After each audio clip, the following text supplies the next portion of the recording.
Wow, nice to see you here. And Jamie and Jane on YouTube, thank you for your note. Glad you're with us.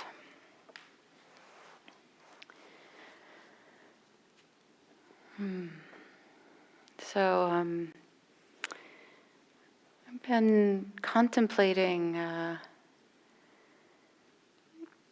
the living a reflective life, right? A Dharmic life. And oh yeah. Yeah, please. So I've been contemplating what it means to live a reflective life, a Dharmic life. And, in simple terms, right, it's not Dharma to cause harm, and it is Dharma to refrain from causing harm. And the discourse, advice to Rahula in the Majjhima Nikaya 61 is a really great set of instructions for living a reflective life. So I'm going to talk some about that, and I'm also going to talk about how much sila, ethics, non-harming are a part of that, and how maybe some ways that we can engage with reflection that on some layers that maybe we don't normally do. And some of the personal, and biopsychological aspects of our minds and beings that can impact and complicate our connection with our experience and our reflection process. So,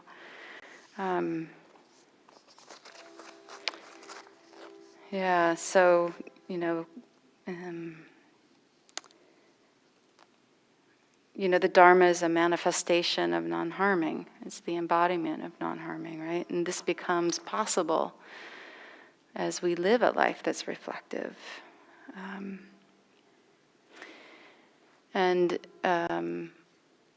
Sila and our ethical actions and this non-harming is incredibly important aspect of that, but it also is deeply connected to how well we can settle, how we can be mindful and concentrate, and that leads to our capacity to connect with wisdom.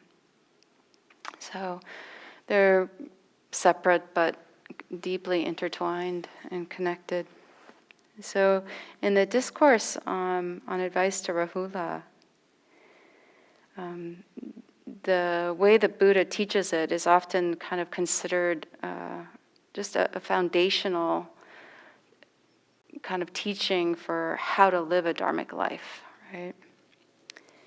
And so Rahula is the Buddha's son, and the Buddha is said to have left his home the night that his son was born to go and to seek happiness, a different way of living. And he came back to his village when Rahula was about 7. And one of the ways I've heard this story is that his mom, who probably wasn't so happy with the Buddha for his splitting, leaving her and his son, told her son to go find the Buddha and to tell his father that he was there to collect his inheritance, his birthright, and to ask for it. And so Rahula comes to meet the Buddha and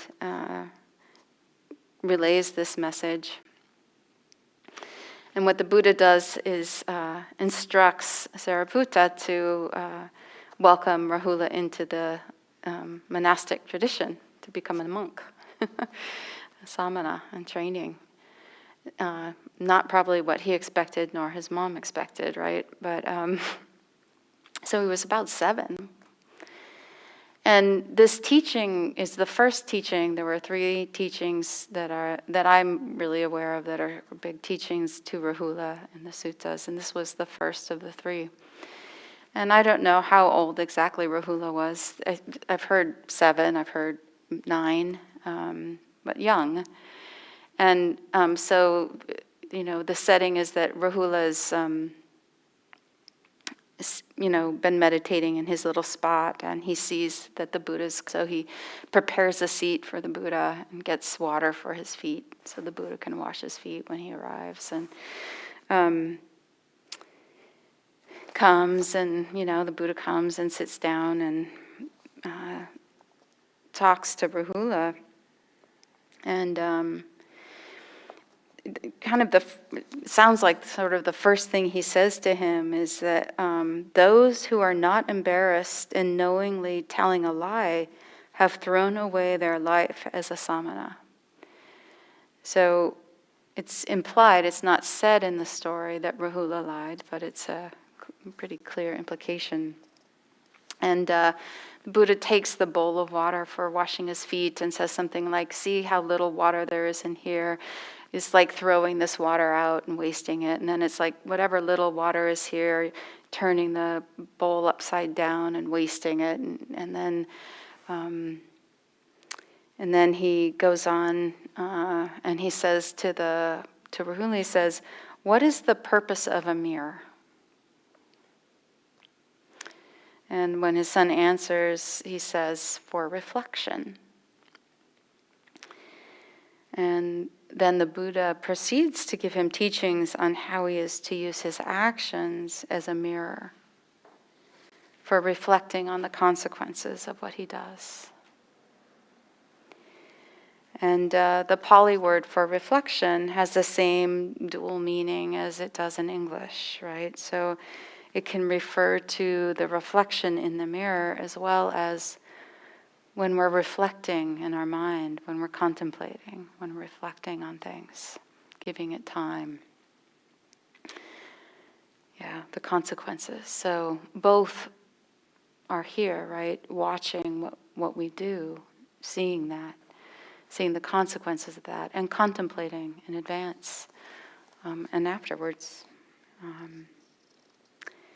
So in this lesson, he is, speaking to Rahula about reflecting on all actions, body, speech, and mind. So our thoughts included.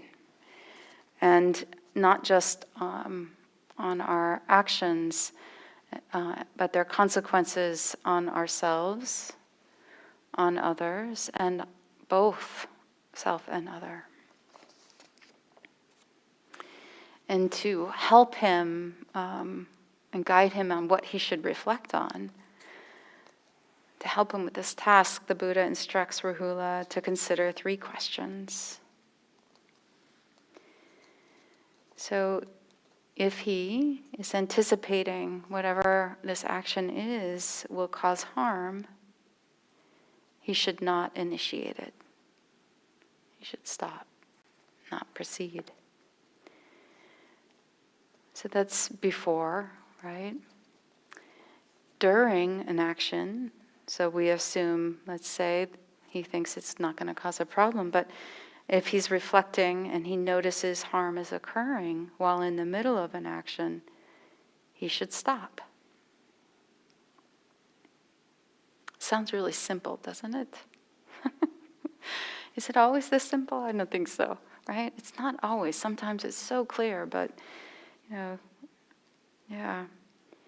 And then afterwards, if Rahula realizes that the activity has led to harm of any kind, that he should first tell this to his teacher or to a wise spiritual companion, and then practice restraint in the future.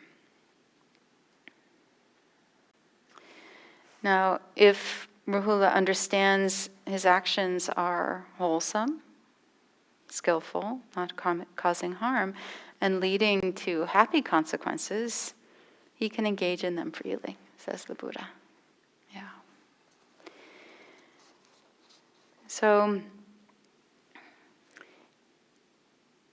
he also kind of talks about these. There's this three pairing in here: harm and non-harming, wholesome and unwholesome, which also could be thought of as skillful and unskillful, and suffering and happiness, dukkha and sukha. So we have reflecting before, during, and after. And we have reflecting on the impact for self, other, and both.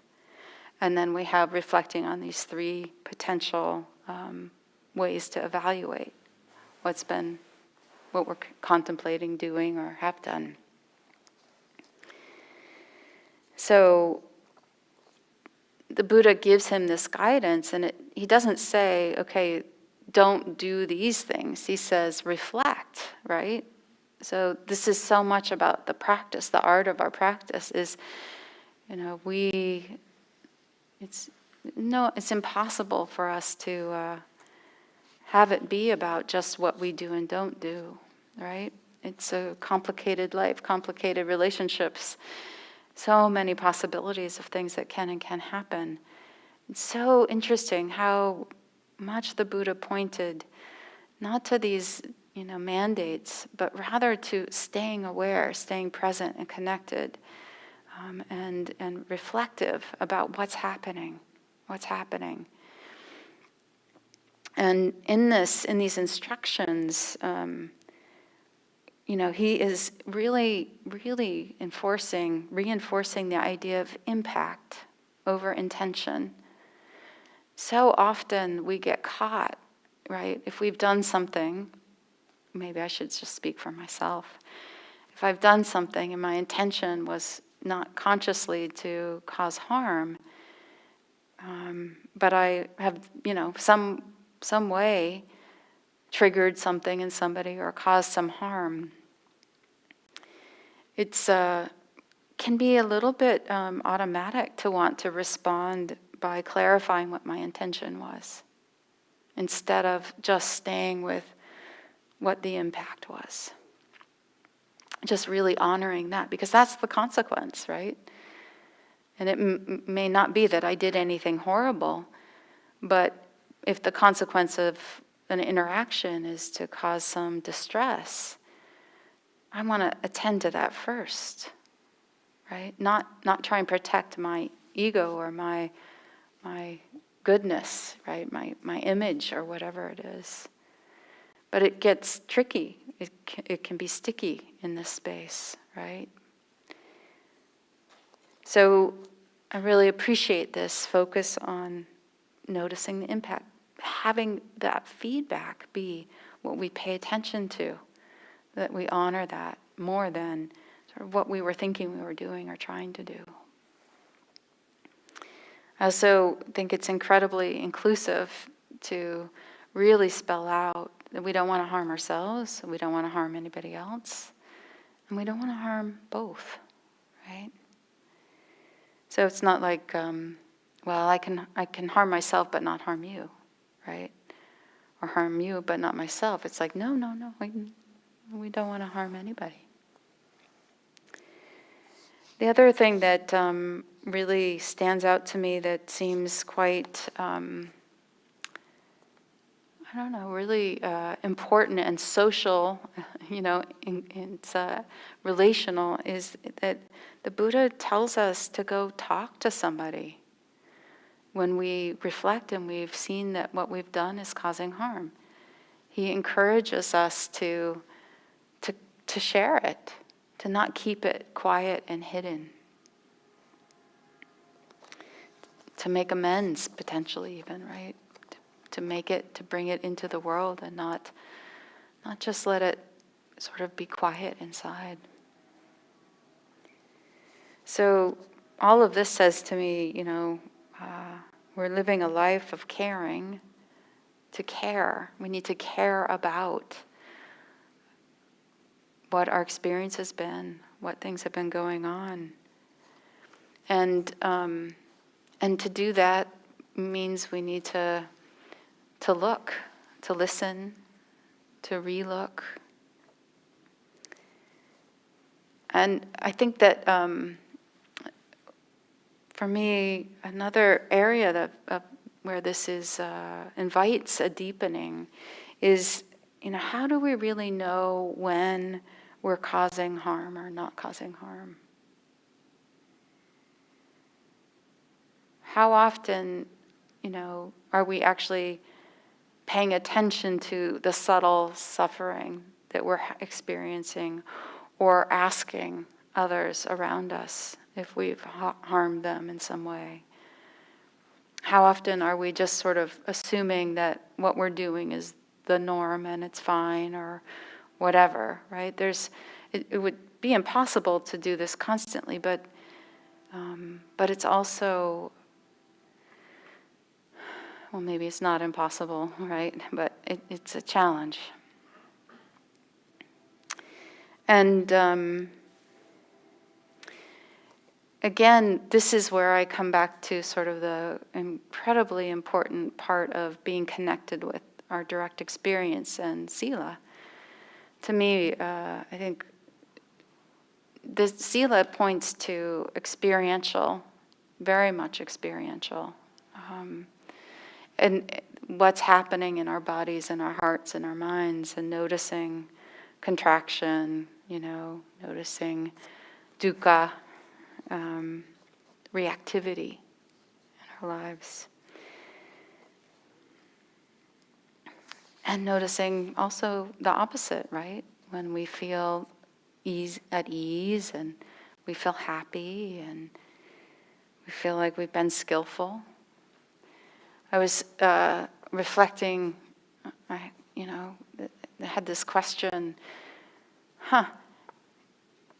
did I avoid causing harm today? Do you know, can you think of anything? This is just an invitation for reflection, but can you think about a moment in your day where you avoided causing harm?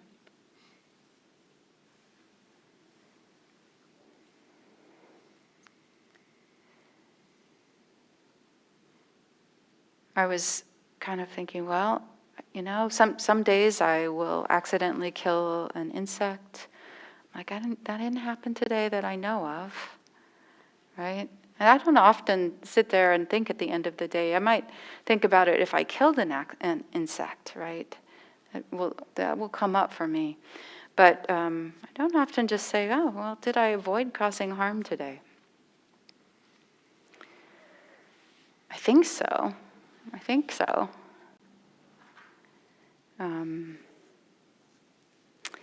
And then, was there a time today where you reflected before you were choosing to act? Was there a time today where you thought about what you were going to do and decided, yeah, I can do this. This is wholesome. This is skillful. This will bring happiness. Did you stop an activity because you noticed that it wasn't? Continue because you noticed it still was? Did you reflect afterwards?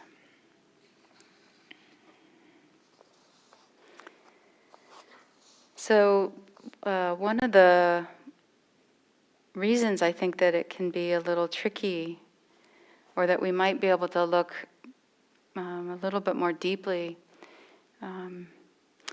is that we actually have,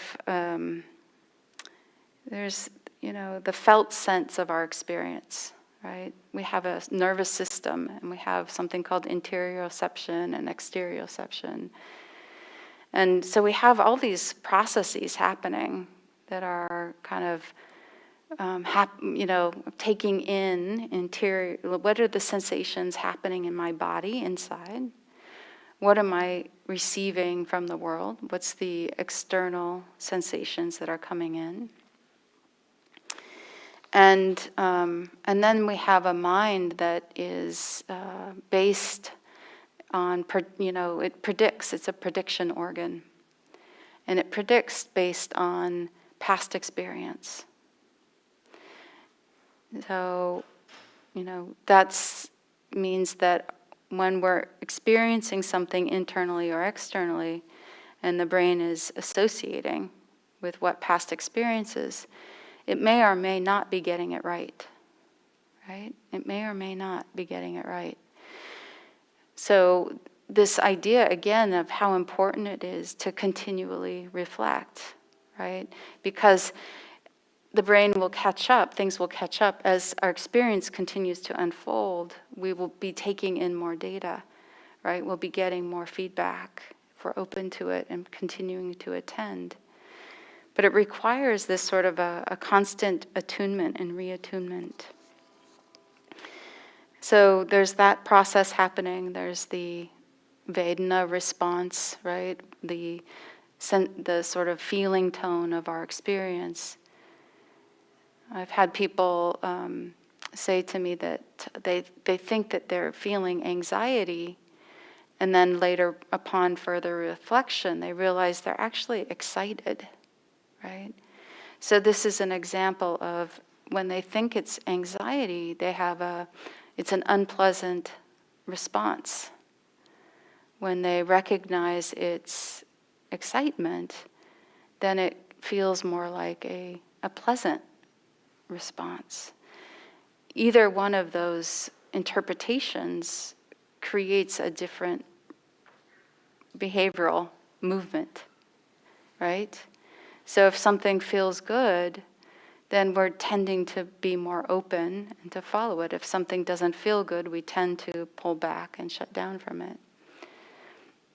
But sometimes the information, the somatic information and the story or the historical data don't all match up. So in one of the ways that, one of the strengths that the Dharma speaks about is we have this something called hiri and otapa, shame and remorse. And they're said to be the guardians of the world, right? And what is the treasure of conscience? There is the case where a disciple of the Noble One feels shame at the thought of engaging in bodily misconduct, verbal misconduct, mental misconduct. This is called the treasure of conscience. But I know for me that shame, right, is complicated. This is an example of sort of historical, the brain's history of experience with shame. That how, I can see in my own mind that there are times when I can feel that little nudge of shame, like, oh no, this is probably not a good action to take. And I feel like there are times that I just don't want to feel, there's something about not wanting to feel shame. I don't want to feel the sense of shame. So I think that there's this way that we can, especially when we've been really shamed and humiliated or feel a lot of we just generally tend that way. I think we can shut ourselves off from some of our inner wisdom, right? If we aren't clearly noticing our reactivity to something like the more pure form, maybe, of shame, which might be, and I think about the Western perspective of shame. Brené Brown, who's a shame researcher, she says, shame is I'm bad. Guilt is I've done something bad, right? And that's an identification, I am, right? And from a Buddhist perspective, we have the opportunity to really say, okay, I'm not my actions, right? So if I can make that shift and not identify, I think we don't have to have shame become toxic. We can actually use it to support ourselves. So there's some interesting research, around shame that there's some people who hypothesize it is our primary social emotion. It's an interesting thought. Shame informs us, right, of an internal state of inadequacy, unworthiness, dishonor, regret, or disconnection. Is another person's view. Another way to say it is shame is a clear signal that our positive feelings have been interrupted. That's kind of a simple way with less reactivity in it, right? Sort of, oh, there's something here, the positivity, the flow has kind of halted here. And, when I'm thinking about trying to live a life where I'm not causing harm, and if I get too caught up in trying to never cause harm, I can make myself feel very, unworthy and bad. But I really have to think and focus that it's not really about being perfect. That it's much more about staying connected. That it's never too late to reflect. That we can reflect before, during, after, and after, and after, and after. Right? That it's never over. We don't have to. In a way, if we think it's done, we cut ourselves off from the opportunity for kind of letting something free itself, I guess, is the way I'd put it.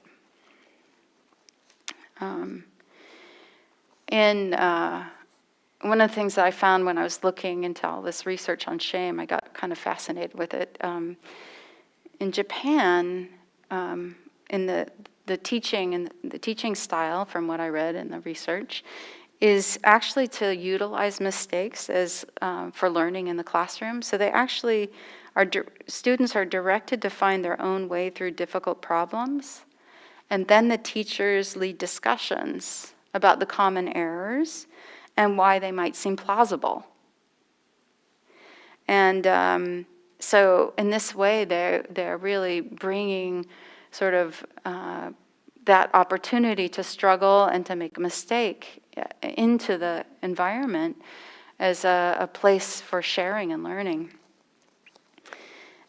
Whereas in America, the students are, taught how to avoid making mistakes. That's the real emphasis in the teaching in general from the research I was reading. And so students are rewarded and praised when they don't make mistakes, right? And in general here, if we make mistakes, they equate to some sense of failure and hence shame. There's a great quote from Eleanor Roosevelt. It's, learn from the mistakes of others. You can't live long enough to make them all yourself. Right? I love that. It's so great. So, Dharma practices, it's not an escape, right? It's an intimate meeting with the discomfort of reactivity, which is stress and suffering, the First Noble Truth. And it's incredibly important to turn toward that when it happens. So, one of the, this is just a very small example of my personal experience, but I picked my daughter up from the airport last night. And I had dropped my son off at 4 a.m. and I was picking her up at 10 p.m. last night. And I had sent her a text during the day just letting her know I'd been up since 4. So I was just, hoping I'd be there to pick her up. And when she got in the car, she made this comment about, it was kind of this sarcastic comment about, oh, I'm glad, thanks for going through all the trouble to come and pick me up, right? And there's just this little edge in her sassy voice. and I just, I was like, I reacted. I definitely reacted, and I, instead of kind of looking at the impact, I was there defending my intent. No, I said I'd pick you up. I was just letting you know I'd been up, and so it was kind of this Charlie Brown sounds, and then this morning. Right, I was reflecting on it, had a little bit of sleep, and I thought about it, and I thought, I think I hurt her feelings. And that's, I think that I couldn't see that or say that because I was reacting. And so I just sent her a text this morning and saying, I'm sorry if I hurt your feelings yesterday, And she didn't respond to that text, but she did to several others, right? So I knew that it was okay, right? And so that's an example for me of, reflecting afterwards, right? And not just right after, but the next morning after, and maybe even after it had come up a few times for me in my mind. It had come up. There's this really beautiful, inspiring idea in attachment theory, which is that there's rupture and repair, and we don't need to avoid rupture. We just need to pair it with repair. So here's a quote from Bonnie Badenoch, who wrote a book called The Heart of Trauma, Healing the Embodied Brain in the Context of Relationships. And she says, when we experience a break in connection, followed by repeated attempts at repair until the bond is restored, we build implicit pathways of resilience. Right? So when we have a break in connection, followed by restoring that bond, right? We build an implicit pathway of resilience, of bouncing back.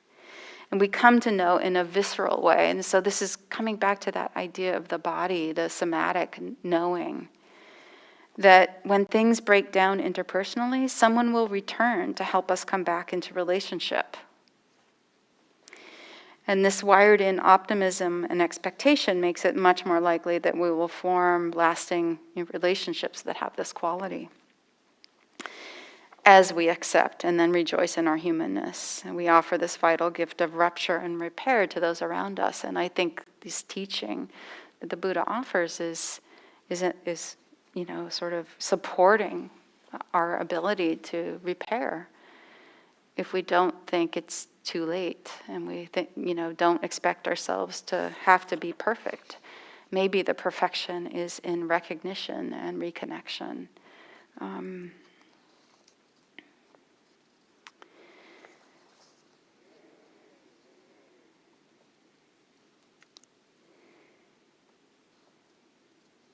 Yeah. So this other part of connection around this teaching of going and telling your teacher, right? If you've done something that you think caused harm. Gill says, he wrote, confessing to someone else and exercising restraint in the future are characterized as growth in the path, right? This is, if you make a mistake, you harm somebody, and you go and you talk to your spiritual friend, it's not considered that you've regressed. It's actually considered growth, right?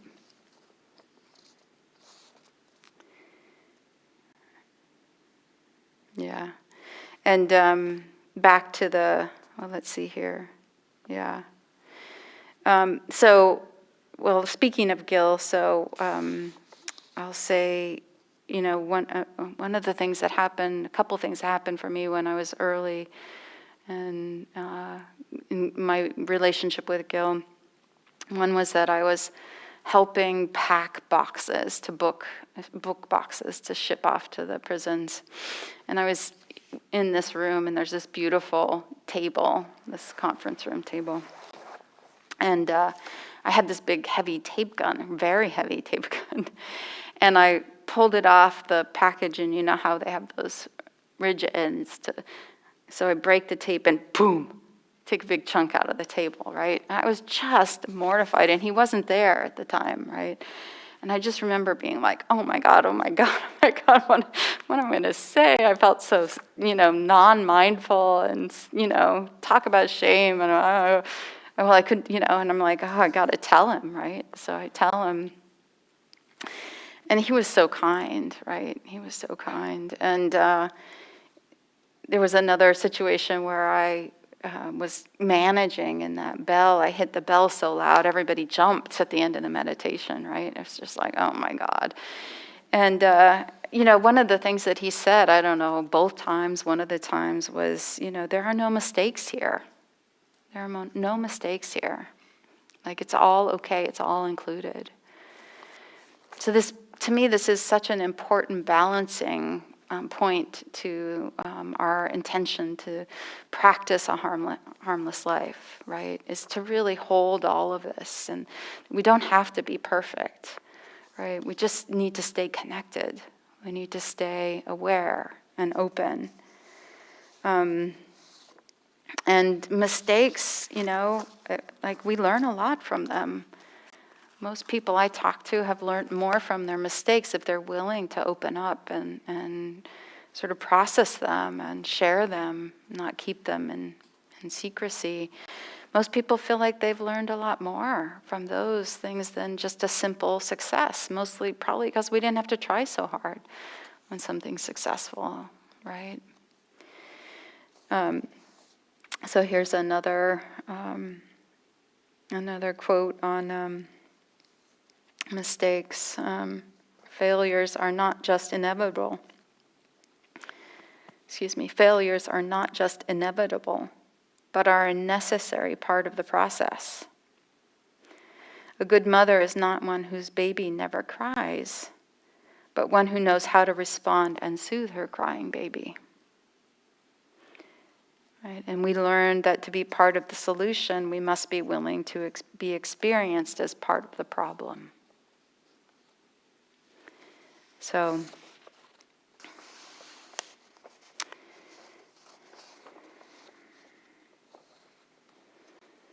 I think I'll just one more quote and I'll wrap up. And if anybody has any comments, anything they want to share, I'd be delighted to hear anything at all from you.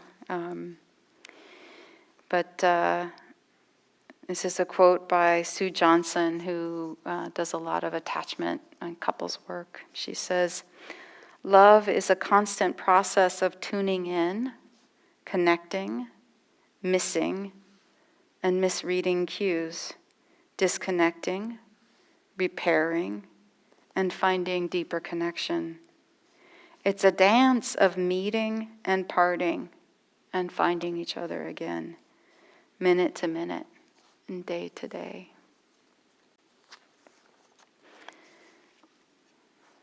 So, any responses to these reflections? Did they connect with you in some way and feel relevant to the teachings that Buddha gave to Rahula, or how you engage? Let's, Bill, get him the microphone.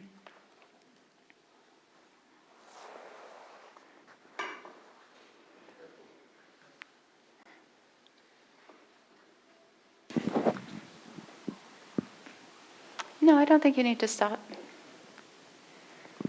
Tanya, during your talk, got me to thinking about something. I like to think of my body as an early warning system. Yeah. So if I'm about to say or do something harmful, the anger results in all kinds of events in the body, contractions, in heart or stomach, or clenched jaw, clenched fingers, clenched hand. Yeah. And then what I understood for the first time is, if you're about to do a physical harm, those early warning systems in your body are real obvious. Let's just say a raised fist. Yes. Boy, that's obvious. That's easy to notice. Yeah. Comparatively. Yeah. Speech, it's harder to notice the early warning systems. The chain of events is so fast. You get ticked off, and then it's really, they're there. And then I like to think that if you meditate a lot, time kind of slows down, and you have more time, it seems like, to notice all that stuff, and to maybe, I won't go there. And then if you're having thoughts that are harmful, those go by too fast. Yeah. Yeah, so, I mean, my example with my daughter is a great example of speech that, not like I said anything horrible. I didn't swear, I didn't say anything mean, but the reactivity was there, right? And I think we just start to try and tune more and more into just that reactivity, that feeling, right? There's still a feeling in the body of clenching or tightening, or, for me it often feels like a pulling back, like there's something that feels like it's pulling back. So I agree, it's harder, and that the practice, the more we slow down, and also there's, mindful listening practices, right, where we can really pay attention, purposefully pay attention to our body as we're speaking, purposefully slow our speech down. And these things help. I don't think I've done that practice. It sounds great. Thank you. Yeah. Thank you, Bill. Appreciate your sharing.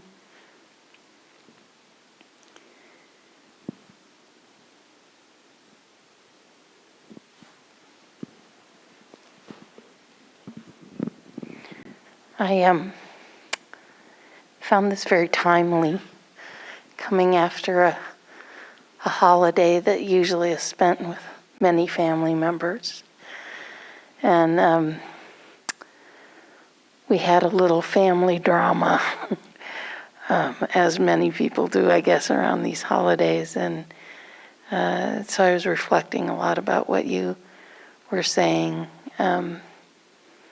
in regard to those circumstances itself, and trying to remain out of the fray and not get activated, and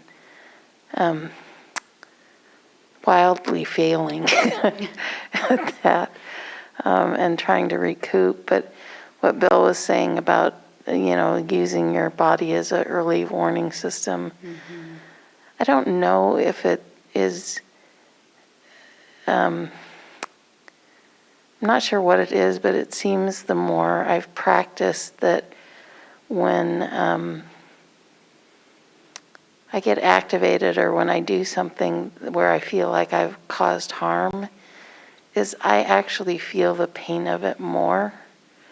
And I don't know if it's because I'm finally noticing it, how badly it feels, or because I've become more sensitized to it. I'm not sure what that is, but Maybe both. yeah. Yeah. Anyway, it's a great subject for timely. Yeah, and let me just say, I think another complicating factor is if we're really tuned into that, I'm, feeling harm, and there's some degree of that slight shame response. I'll call it a clean shame response, a non-toxic response. The nervous system is still likely moving into actually shame physiology, which means that our capacity to think and reflect are diminished, and we move more into a frozen state. So it makes it harder. It makes it harder to have access to full access, right, to our capacity to connect and relax and all of that. So I think it's a challenge, because we're dealing with a physiology that wants us to do the opposite of what we're going to try and do.